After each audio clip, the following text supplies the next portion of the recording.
నేను రెండు మాటలు చెప్తా. మల్లన్న దేవుడు, వీరప్ప దేవుడు. వీడు ఏం చెప్తున్నది మీ సారాంశం ఒక్కొక్కతల కులాలు లేవు, అందరూ ఒకటే, అంతే కదా. కుర్మకుల్లా కాపోళ్ళు కలిసి ప్రయాణం చేసి అదే కదా. కుర్మ యాదవులు రెడ్డిల రిలేషన్ ఇదే కదా లెక్క. ఏం చేసారు, పేద ప్రజలకు ఎవరైనా ఇబ్బందులు ఉన్న వాళ్ళకు దానము ధర్మాలు చేసిన చరిత్ర ఇది. అది అందరూ పాటించారు. ఓకే, అర్థమైంది అందరికి. కథ ఈనుడు కాదు, కథల సారాంశం తెలుసుకోవాలి. మల్లన్న దేవుడు ఏం చేసిండు, వీరప్ప దేవుడు ఏం చేసిండు, వీళ్ళు ఉన్నవాడు లేని వాడికి ఏం చేయాలి, ఇది సారాంశం. వారాలు వాడితే ఏం చేయాలి, లేకపోతే కష్టాలు ఉన్న వాళ్ళకి ఏం చేయాలి, ఇట్లా ఇది లెక్క పత్రం. ఇది అర్థమైందా.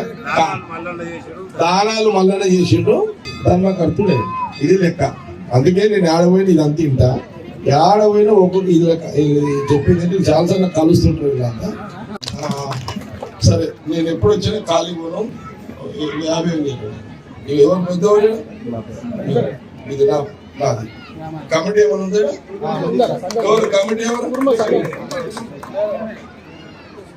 నా పరంగా 1,00,000 రూపాయలు కమిటీకి.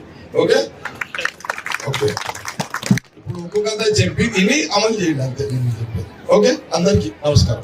రైట్, శ్రీశైలం, మల్లేశం, బాలు, గేలు మీరు మంచిగా ఉన్నారా మీ టీం అంతా? రాజకీయాలు ఏమో కొట్లాడతారు, మల్లన్న మంచిగా ఇక్కడ మీద ఒక చరిత్ర ఉన్నది. గొల్ల కూడా ఉంది, కుర్మగొల్లలో ఒక చరిత్ర ఉన్నది సంగారెడ్డి, అంతేగా. రైట్, గుడ్, అంతా ఒకటే. గుడ్, ఇట్లానే ఉండండి మీరు. రాజకీయాలు ఏమున్నా కూడా అందరు ఇట్లా కలిసి వాళ్ళని ఇట్లా చేస్తారు.